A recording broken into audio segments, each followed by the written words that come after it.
Actually ऐसा था कि 2 तारीख को हम अपने दरवाजे पे बैठे हुए थे और मोबाइल देख रहे थे। उसी क्रम में एकाएक मेरे दरवाजे पे तेज नारायण पासवान, जो हमारे पड़ोस में ही हैं, पड़ोसी हैं, वो आए और बोले आपसे हम एक बात करेंगे, आपसे हम एक बात करेंगे। मेरे द्वारा कहा गया उनको कि भाई एक बात नहीं, आप 4 बात कीजिए, लेकिन पेशेंस से कीजिए, आराम से बैठिए।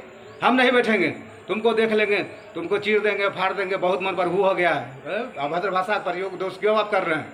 फिर भी हम दोस्ती उनको बोल रहे हैं।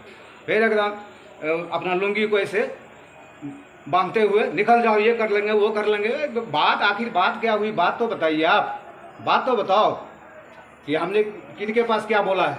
बोल रहा नहीं, आप समाज में सबके दादा के बोला है कि तेज नारायण ऐसे बोला है, वैसे बोला है, ये बोला है, वो बोला है। बैठ के बात कीजिए, इतना बात आप पेशेंस से आराम से बैठ के भी बात कर सकते हैं। हम ये हैं, दुसाध है, हम देख लेंगे, चीर देंगे, फाड़ देंगे। अब कहे भाई जो मेरे बारे में शिकायत की उनको आप बुला के लाइए मेरे दरवाजे पे, या हमको ही ले चलिए कि इनके द्वारा ये बात बोला गया है कि नहीं। हम क्यों जाएंगे हम पूर्वासात करवाने के लिए? तुम्हारा मन ही बढ़ गया है, हम देख लेंगे, चीर देंगे, फाड़ देंगे। पुनः समाज के द्वारा कहा गया मुखिया जी ये तो गंदा प्रवृत्ति का इंसान है, ये है शुरू से, इसके दहशत से टोला हमेशा तबाह है। छोटी छोटी थोड़ी बात के लिए लाठी डंडा लेके किसी को भगा देना, अपने दियाद को बेखौफ करके मार पीट जब होता है तब हथियार कहीं से मंगा लेता है, और लाठी डंडा बना के अभी भी उसके घर को सर्च किया जाए, यहाँ से लेके पिछवाड़े तक कहीं न कहीं उनके द्वारा हथियार और ये लाठी डंडा 50 तरह का ये सामग्री जुटा के हमेशा रखता है वो। आज फिर समाज के द्वारा हमने कहा कि चलो भाई कोई बात नहीं। समाज के द्वारा कहा गया मुखिया जी क्या गंदे आदमी के चक्कर में आप पड़ रहे हैं, कीचड़ पर ढेला या कंकड़ फेंकिएगा तो आप ही के ऊपर पड़ेगा। हमने बर्दाश्त कर लिया। आज पुनः हम कहीं से आए लमसम 3 साढ़े 3 बजे, मैं खाना थोड़ा सा खा के मेरे दांत में दर्द हो रहा था, हम सो गए थे।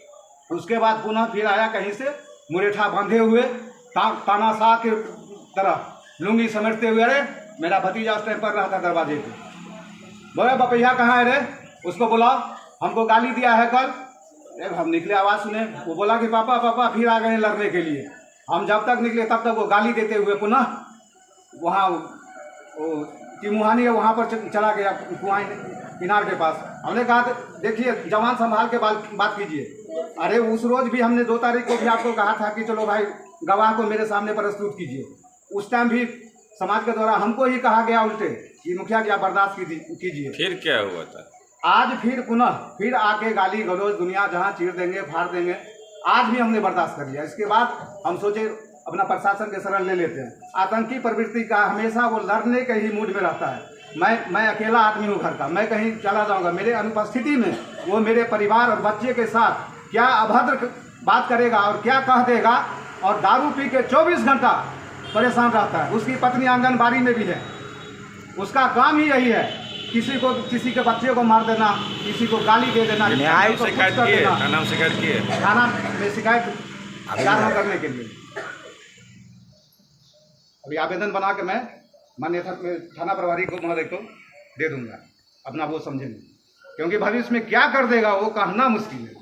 मतलब जान माल के सुरक्षा के लिए आप थाना में आवेदन दे रहे हैं? थाना पर आवेदन देने के लिए जाएगा, ताकि वो मेरे अनुपस्थिति में मेरे परिवार, मेरे बच्चे के साथ कोई अभद्र ऐसा क्रूर कर्म या काम नहीं करे जिससे मैं प्रभावित उससे हो जाऊं।